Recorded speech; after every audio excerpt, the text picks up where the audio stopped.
Okay, here we are. The importance of size with bass fishing lures. You know, bass fishing lures come in all types of sizes. You know, you got your normal wacky rig type size, and you got your creature baits, and you got your little Ned type baits. You got all these different types, you know, and then even with crankbaits, you know, you've got the normal, this is a deep diving crankbait for a lot of people. This is big. And then you've got, you know, your jigs, which is a bit, but nobody talks about size when we're talking about bass fishing lures. And I think that's one of the more important things. Like, a lot of people get so caught up in, oh, what exactly, hey, what color is that? What flake is in there? Silver hologram flake. Well, there's too many green flakes and not enough red in the, like, man, that type of color is not near as important as size when we're talking about bass fishing lures. And just so we're on the same page, I've talked about the importance of what makes a bass bite a lure. Action is far and away number one. But for me, in my experience, my evaluation, I think size is probably number two. And what I mean by size is that you've got, you know, a little drop shot bait and then a big creature bait. You know, these are two drastically different sized baits. And I have seen times when, you know, especially with bedfish, you know, you're trying to figure out that fish's mood. You know, fish that are on a bed can be in a bunch of different moods. I've seen some that are very territorial, and anything that's big, like as a Missile Baits Destroyer, any type of big creature bait, they're not happy with it. They're on it, they'll bite it, they'll eat it, whatever. And then you could throw, you know, kind of a smaller bait, you know, like a little drop shot bait, little bomb shot, something like that. And they'll just ignore it. But then there's other times when they really don't show much attention to the big bait. And then you throw a little tiny bait in there, and then they eat it right up. You know, or you throw, you know, kind of a normal size bait, like a 4.5 inch bait. It's 4.5 inch little quiver. You throw, again, a kind of a normal size bait, you know, wacky type worm, normal size bait. Anything 4 to 5 inches is what I would consider kind of a normal size bait. You know, even a regular D-bomb's kind of a normal size bait to me, baby D-bomb. Those are just normal size baits.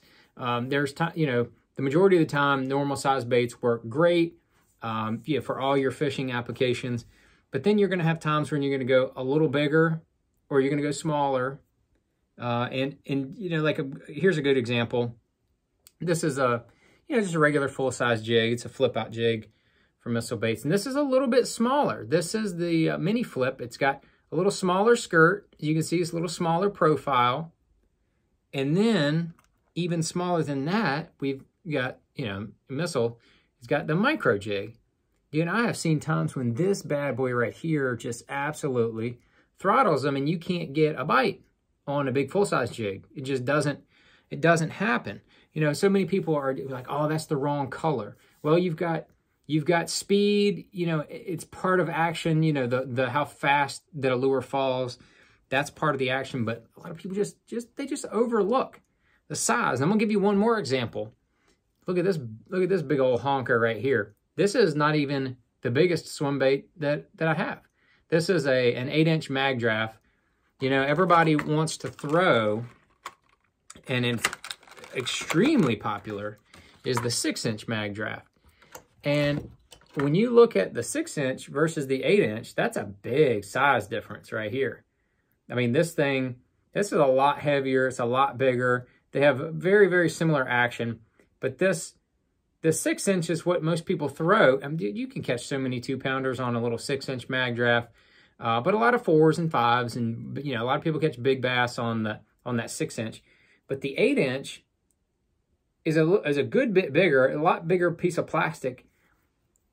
And there are times when I think this thing, I don't fish a mag draft a ton, but from everybody I know that fishes one, especially when they throw both of them, there are places they can pull up and not hardly catch anything, or catch 1 or 2, and then they throw this out, and then old Big Mama gets going. And I think sometimes that has to do with a bait has to be big enough for a big bass to become interested in it. I mean, there is a reason they make this right here. This is the mother. This is a massive, look how big this is compared to the little 8-inch mag draft. Size comparison. The mother is a big fish bait. You know, it's going to elicit a reaction from a 6, 7, 8, 9, 10-pound bass that this little 6-inch mag draft will not. I mean, you know, this looks like a minnow compared to this big old lure right here. But there's a reason that this lure is made. This thing will elicit that reaction and that I've got to eat it instinct for a really big bass versus, you know, a little 6-inch mag draft. Sometimes the little 6-inch mag draft is just not enough mass. It's not enough body to get that reaction from those big fish. So don't forget about size. If you're out there and you're fishing, you know, a destroyer and you're not getting bit, man, you might want to, you could change action and size. I'm going to go back to a normal size or mid-size bait and with no action. And then you might say, you know what? I want to go even smaller and go down to a little drop shot bait and see if that's the deal. And this goes across the board. Largemouth, smallmouth, spotted bass, they're all the same way. Even though, you know, smallmouth and spotted bass have smaller mouths, I'm telling you, they will still eat, you know, even a 6-inch bait. Smallmouth will gobble this thing up. They will gobble up a 6-inch bait, or they will gobble up a full-sized jig. They will gobble up a full-sized creature bait or destroyer, or whatever you want to say. Big smallmouth love a big deep diving crankbait. This is not a super huge bait, but still it just shows you that those bigger profiles, sometimes they get that reaction that you just can't get from, you know, smaller, normal size baits, things like that. So just keep that in mind when you're out there fishing, of the importance of size when you're out there on the water. Every time I'm bed fishing, I'm going to have a small, medium, and large. It's just such a perfect example because I can see the fish, I can see their reaction, and I'll work 2 bed fish in a row. One of them will not look at a small or medium-sized bait, make one throw in there with a destroyer, gobbles it up, takes it off.